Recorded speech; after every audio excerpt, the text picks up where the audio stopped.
সবার আশা করি সবাই ভালো আছেন। আজকে ভিডিওটিতে বলতে যাবো যে যে দুই ব্যক্তির ভিতরে কিভাবে ঝগড়া লাগাতে পারেন বা কিভাবে বিচ্ছেদ লাগাতে পারেন সেই বিষয়ে আর কি একটা কথা বলবো।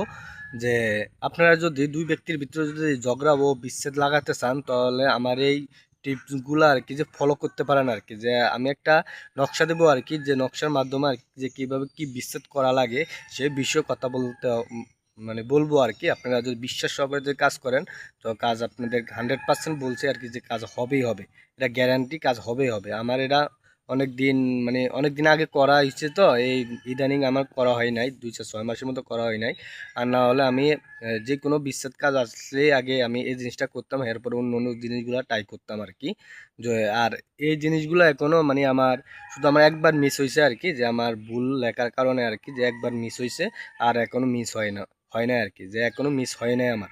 তো বন্ধুরা, যে অবশ্যই আগে নকশাটা দেখে নিন। এই যে নকশার যে যে লাস্টে যে একটা সংখ্যা ইয়ার নাম আছে, দুই ব্যক্তির নাম, যে ওই জায়গায় আর কি প্রথমে এক ব্যক্তির নাম দিবেন, পরে আরেক ব্যক্তির নাম দিবেন। যে ব্যক্তির সাথে আর কি যে আপনার বিচ্ছেদ ও ঝগড়া লাগাতে চান সেই ব্যক্তিদের নাম দিবেন আর কি নকশার এই লাস্টে আর কি।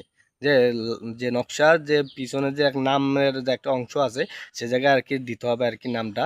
যে নামটা দেওয়ার পরে যে সনাতন এহসিন আর কি 21 বার পাঠ করে ওই নকশাটার উপরে আর কি ফু দিতে হবে। ঠিক আছে, যে 21 বার পাঠ করে একটা ফু দিবেন আর কি। এভাবে যদি আপনারা যদি কাজটা করেন, আর অবশ্যই আপনারা যে অমাবস্যার দিন থেকে মানে দিনে আর কি এই কাজটা করতে হবে। আর অমাবস্যার দিনে এই নকশাটাও লিখতে হবে। অমাবস্যার দিনে আর কি যে নকশাটা লেখে আর কি যে কোনো কালির দ্বারা লেখলে চলবে।